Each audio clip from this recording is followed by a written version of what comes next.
Hi guys, welcome to 5 o'clock Friday. I'm your host Kathy Murphy and I'm a coach whose focus is on parenting yourself first, connecting into yourself every day. And my business is Connected Coaching. And today we have coaching tips.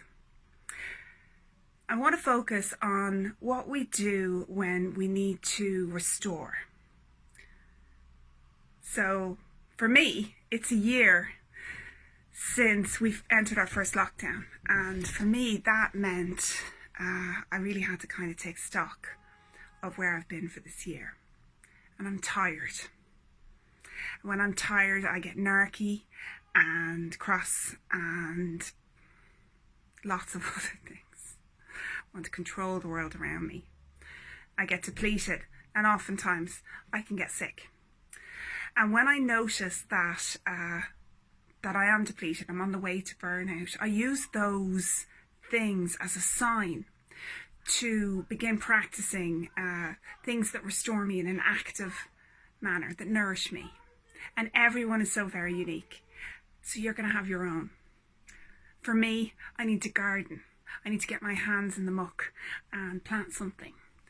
Yesterday, as a way to restore, I went to Lidl and I picked up some bulbs.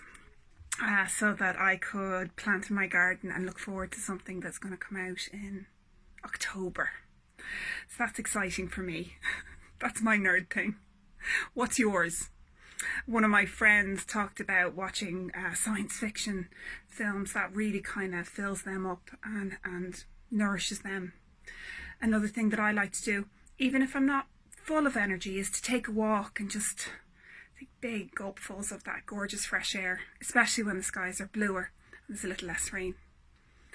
So what I'd love you to think about practicing is to, when you notice the things that are bringing you towards burnout, if you're over analytical of yourself, if you're giving yourself a really hard time, you're grouchy to other people, no energy or physically unwell, you use those to point you in the direction of restorative practice. So the list, burnout; the arrow, what can I do?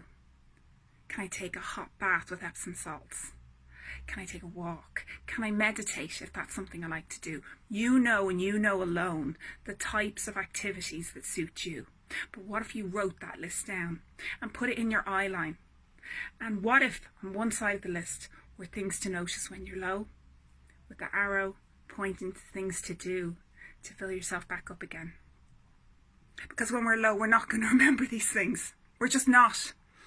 We're in old patterns. And breaking old patterns is definitely possible, but when we're low, don't you want to give yourself a break? So that's my tip for you today. I hope it's something you think about, and you do. You post it up in your house and you see what happens when you have just a little bit of help from you to you at times when you need it most. I want to thank everyone who participated in my survey over the past week. I am terribly grateful for all of your input, and thanks again for joining me for 5 o'clock Friday. If you're looking for coaching or want to know more about me as a coach, please go to connectedcoaching.ie. And until next week, take care, guys.